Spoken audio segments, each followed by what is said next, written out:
Les bandes sonores més conegudes del cinema van obrir la quinta temporada de l'Orquestra Simfònica Caixa Ontinyent baix la direcció del seu titular Saúl Gómez.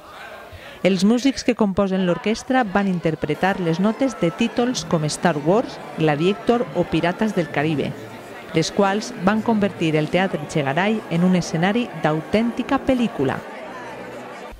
Al concert d'avui el que anem a trobar és una selecció de diferents bandes sonores, des de les primeres que es generaren, com els westerns de Los Siete Magníficos, fins a les més contemporànies, com poden ser El Caballero Oscuro, Batman, no? De Nolan.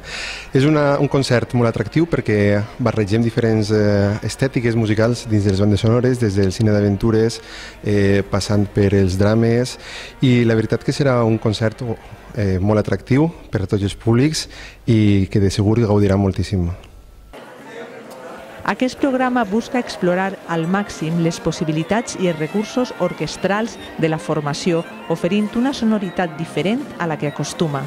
Per això es van interpretar obres dels compositors més reconeguts de la música per al cinema, com ara Hans Zimmer, John Williams o Ennio Morricone, entre d'altres.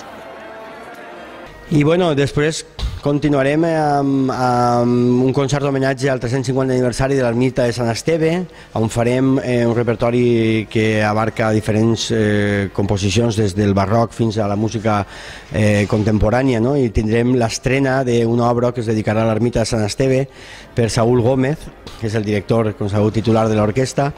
Després tindrem un concert on interpretarem una de les obres més difícils, no?, que podem trobar, que és la Quinta Sinfonia de Tchaikovsky i l'Amor Brujo de Manuel de Falla, i tindrem la sort de tindre a José Rafael Pascual Vilaplana com a director convidat de l'orquestra i a la cantaora Isabel Hulbe.